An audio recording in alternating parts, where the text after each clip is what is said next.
Hindi, tamang-tama nga pala sa panahon na. Okay na. Sarap. Binasa na kaya si Besha Jana?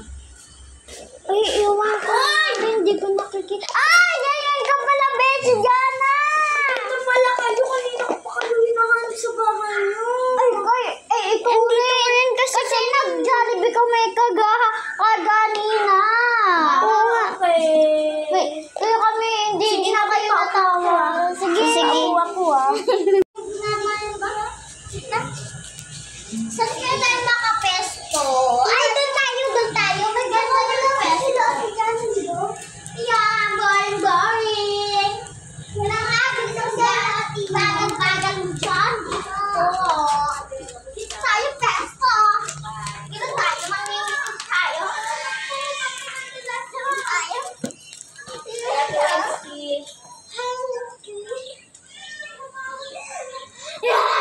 Bye-bye. Hi, umalis na naman si Ate Jana, no? Nasaan kaya siya? Ayan dyan si Ate Jana. Ay, Ate Jana. Ilipat ng pwesto.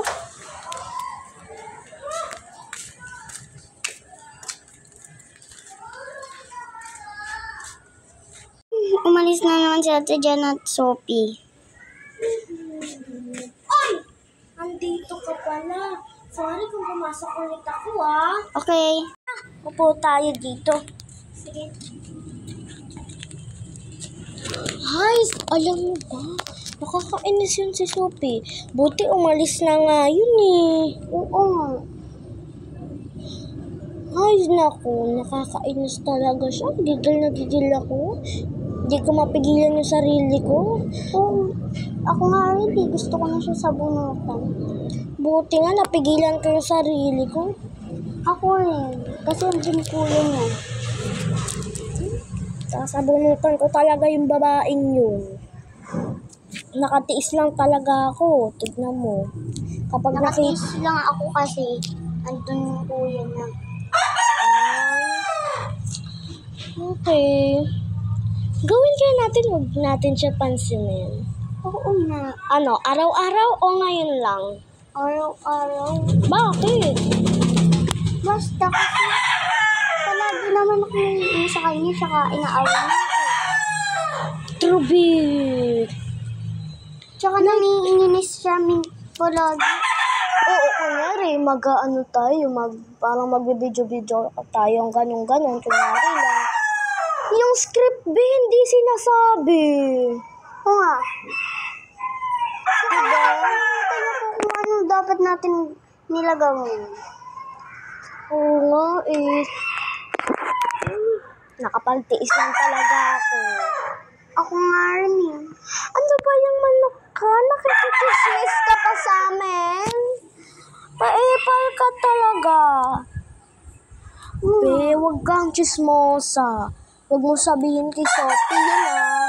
Oo daw, be. Oh my God, chismosang manok. Alam mo ba, nung grade 2, naging crush kasi ako ni James Michaels, no? Yung kaklase ni Javi. So, hanggang mag-grade 3 kasi niya pa din ako, crush. Tapos, si Jaya, naging crush naman si James Michael. So, pinaalam ni Jaya dun kay James Michael. So, naging crush ulit. Naging crush ni James Michael si, Jaya. So, ayun. Diba? Tapos, nung grade 4 naman, hindi na crush ni James Michael si, si Jaya. So, nasaktan siya. So, ano nangyari? Kasi naging crush ulit ako ni James Michael. So, kaya, ayun. Sabi niya sa akin, Jana, wag mo na i-crush back ulit si James Michael. Lulukuhin ka na naman yan. So, ayun. Parang, like, ang nasa isip ko noon, I think gusto mo pa si James Michael. Sa isip ko lang paglaki mo talaga, wag mo lang talaga yung jowain. Ay, salamat talaga, be. Pinagsabihan mo ko. Bala ko siyang balikan eh. Char.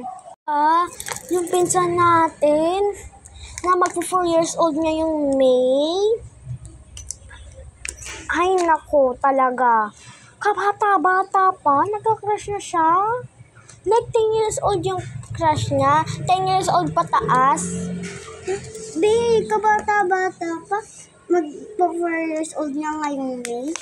Tsaka, yung mga yan na crush niya, malalaki na. Ganun, may boyfriend na siya. Oo guys, tinatawag niya pa niyang like, jowa niya daw yun, tas crush niya din daw yun. Medyo hindi pa kasi niya alam. Like, parang may meaning ata para sa kanya yun, guys.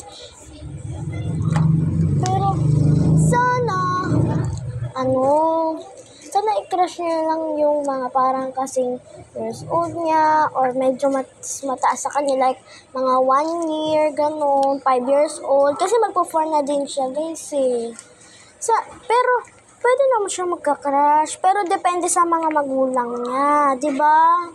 Oo. Kasi kalaki-laki na nun eh. Pero in fairness, medyo mabait din siya. Minsan, nagiging mabait siya sa atin, di ba? Bye! Bye-bye! Bye, be! Ingat ka! La la la la la.